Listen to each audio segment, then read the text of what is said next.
magkaiba tayo ng category sa DSPC. Parang may invisible handshake tayong lahat. Ito ang kwentong DSPC kung saan tampok ang mga momento na parang iisa lang ang pinagdaanan ng bawat yorno. Oo, kasi sa DSPC, walang pinipili ang stress.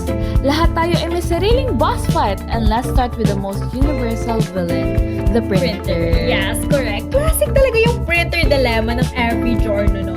Yung printer na parang may sixth sense siya. Alam niya yung kung kailan ka nagmamadali, dyan din talaga siya mag-iinarte. Kuha mo talaga, best. At the exact moment na gusto mong mabilisan, bigla na lang siya nag-inarte at di mo alam kung paano siya suyuin. Tapos sabay-sabay pa silang may nakahawak na USB, may hawak na papel, umaasa sila lahat na hindi siya mag-jam. Pure teamwork, pure desperation din sila eh. Speaking of suffering, shout out sa mga online publishing layout artists dyan na lumalaban sa internet connection na para bang mayroong mood swing.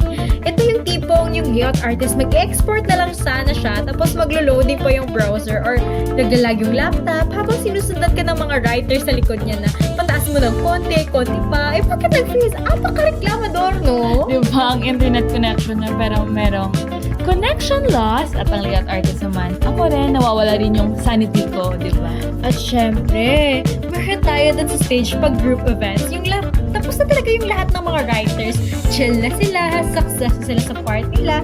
Pero hindi pa dun tapos Kasi ang layout artist na lang ang gumagalaw. Pero may chorus sa likod na nagdidikta na palitan mo yung font, palitan mo yung spacing. Teka, may mali sa pangalan. And lastly, wait, may photo ka bang Mass HD? Ay, correct. Para talagang iba yung teamwork, no? Iba yung natitas yung teamwork kapag group event. Kasi parang may 5 project manager, tapos isa na lang yung gumagawa, yung layout artist sa last minute. Tapos isa pa, yung upuan, yung bawat uga ng plastic chair na parang reminder na fragile din ang mental stability mo. Correct ka dyan, best. Especially sa mga yung cartooning. Yes. Kasi konting galaw ng upuan, lalagpas sa linya, sabog na yung kanilang shading. Drawing na may kasamang earthquake drill siya, best. At syempre, ang hindi mawawala ang last 5 minutes! Syempre, nakaka-stress talaga kapag last 5 minutes na yung sinisigaw ng proctor.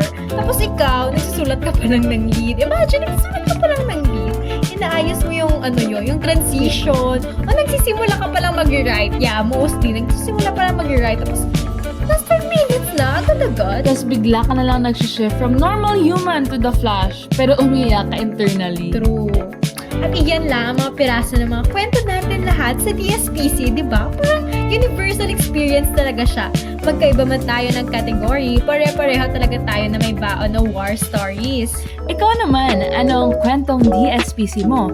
Share mo sa amin, malay mo sa next episode, ikaw ang bida. This has been Kwentong DSPC. Mic off, tabs closed, pero ang chika tuloy pa rin.